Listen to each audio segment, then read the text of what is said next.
Learned helplessness means that part of our less than optimal functioning is the fact that we don't really believe that we could help ourselves or make our lives better.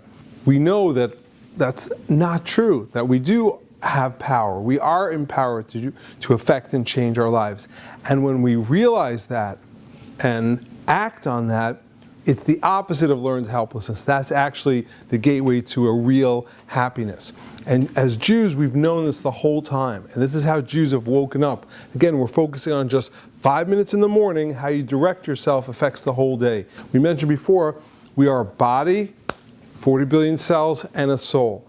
What's the entity that fuses these two things together? That's Torah. Torah is not just the guideline of how to live a good life, how to live the best life, but it's actually a fluid entity that when it enters into our brain and we speak it out, we engage in verbal conversation about the ideas, they become alive and they affect us. We believe in the opposite of learned helplessness. We believe that we can change. We are not stuck that whatever happened when we were 4 years old, then it's there forever. We can, what's called neuroplasticity, we can actually change the way that our brains function on a physical level and on a spiritual level. And, here's the link, on a quantum level, when you affect yourself, you affect the world, because each one of us is a microcosm of the whole. So your affecting yourself actually affects the whole world. And therefore, when we wake up in the morning, we say the brachos on Torah, which means we frame it out. What is this entity called Torah? Then we learn Torah. Now, there's a basic diet, a multivitamin that Jews take every morning, that in that multivitamin has vitamins and minerals, has everything you need in one pill. When we say the brachas, we learn a verse from the Torah, a Mishnah, and then part of the Talmud. And when I'm going to share with you this idea of what we learn and what it means, you'll see this opposite of learned helplessness. So, as you went through that there are 3 parts. There's the Mikra, which is the 5 books of Moses, the Mishnah, and then there's Talmud. Now this end part that you say at the end, this piece of Talmud, it's based on a Mishnah. It's explaining a Mishnah. I'm going to explain to you in this sheet here, I'm going to explain to you the original Mishnah according to the Maharal of Prague. The Mishnah says that these are the actions that a person eats of their fruit in this world, and the principle remains for the world to come. Ask the Maharal, what does that mean? Eat fruits? How did Torah mitzvot get involved with fruits? And the principles for the world to come, what does that mean? And it lists 3 acts. Kivud av v'em, honoring your father and mother. Gemilas chasadim, acts of kindness. V'hava shalom bein adam l'chavero, and bringing shalom, bringing peace between people. Those 3 things you correspond in this world and the world to come.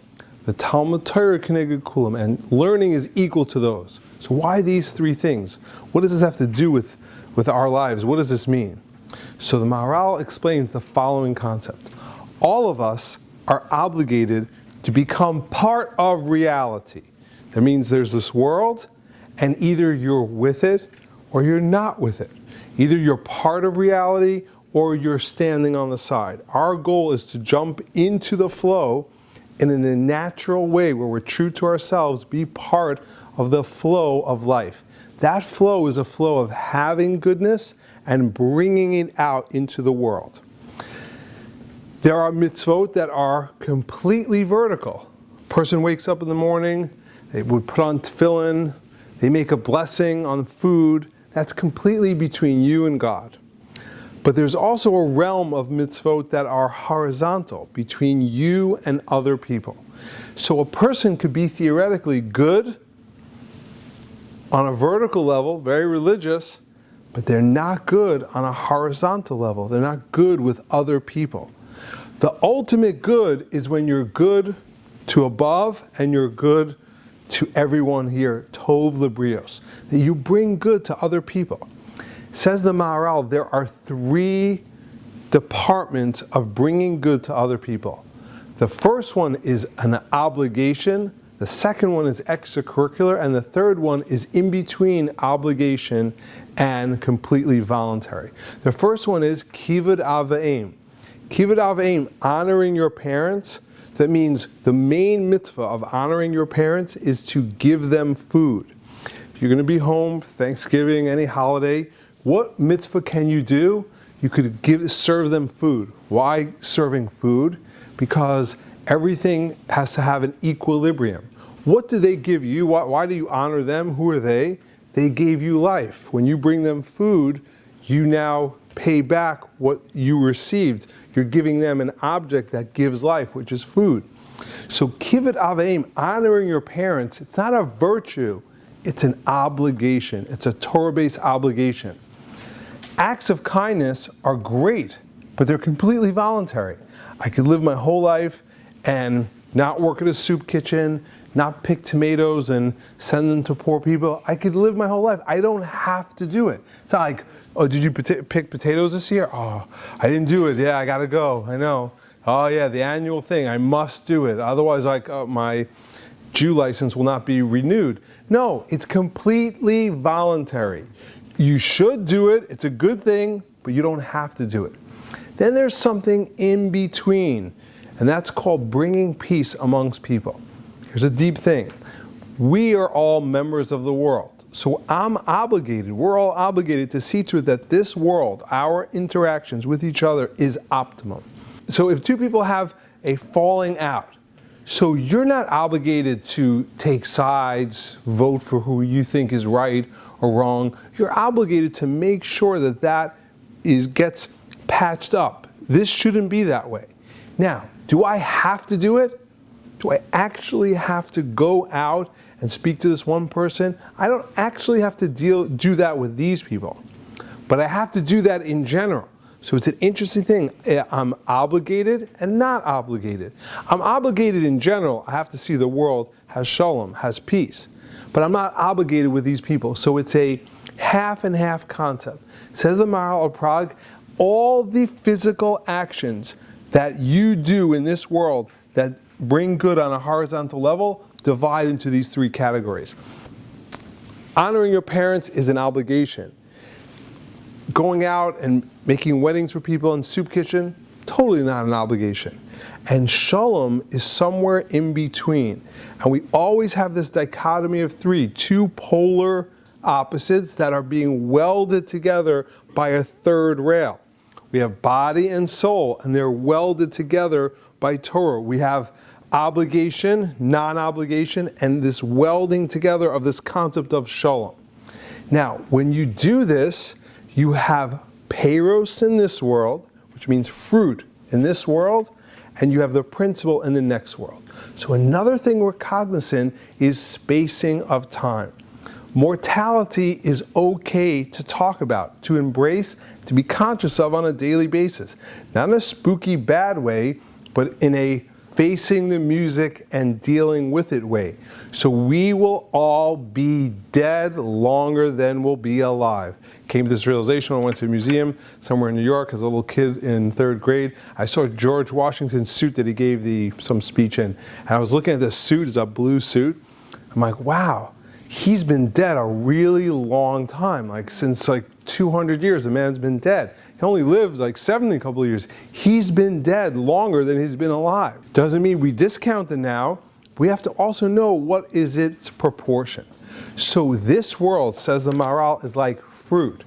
You have a tree, and at one point there's just a branch. Another point, all of a sudden the fruit comes out. Fruit is awesome at one point. It's no longer an awesome fruit. It's something that is cool and then it goes away. So too with life. We're here, it's great, this is really good. Speak to any old person in an old age home, be like, took you a long time to get here? Seems like yesterday. I was running around on a track team, 1933. They were all fine with those track team uniforms. Any of you guys do track at this point? What's going on with track? Has that ever continued? It was like, oh, you're on track? Yeah, I'm on track. I have not yet I'm looking to be one individual that's like, hey, so yeah, I'm in Zog track. Really? What do you do? Do you do the things you did in high school? Because that was weird. Track.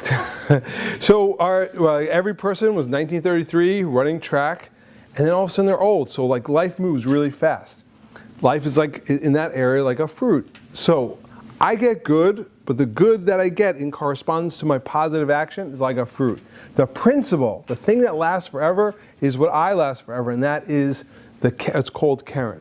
So when I do positive actions with my body in order to bring out good, that splits into three: obligation, totally voluntary, and somewhere in between. And all of those things, every single thing fits into one of those categories. You live in this world, there are three categories: obligation, voluntary, and somewhere in between. Everything fits in, and you're rewarded in proportion.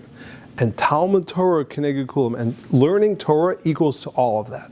Says the Maharal, the concept is that we can't always, in our daily life, you wake up Jewish, read this, go to work. Do you have the opportunity, per se, of kibbutz aim, of soup kitchen, of making peace to people? You don't.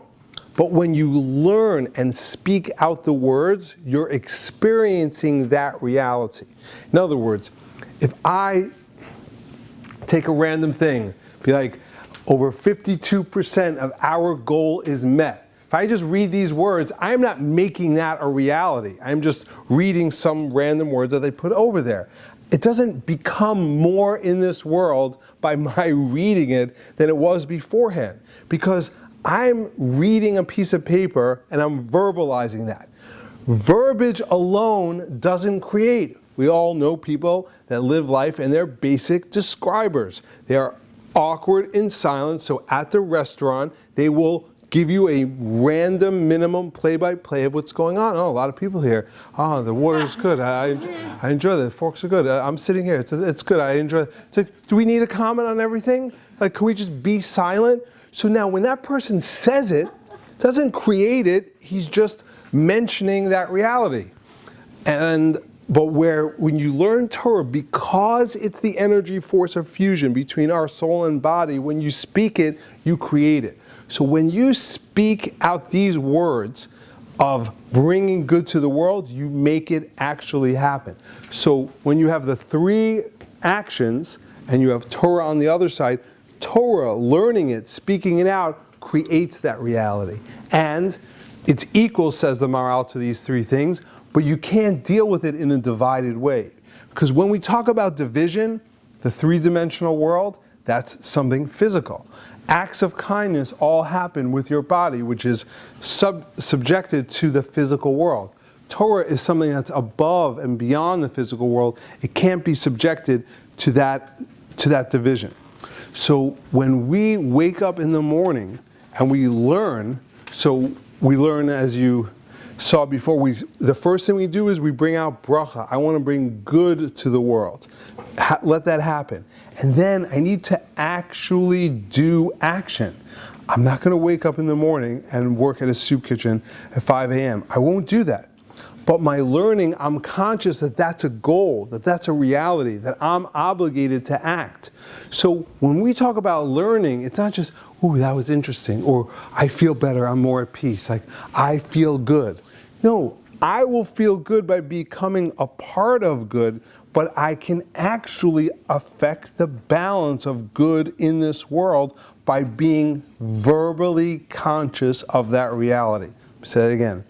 That I could affect the balance of this world by being verbally conscious of these things. Verbal consciousness, what do you mean? Verbiage is one thing, consciousness is another. Verbal consciousness means I'm playing with an eternal force called Torah, that when I say it, it becomes a reality in this world. So everybody works towards one thing, shalom.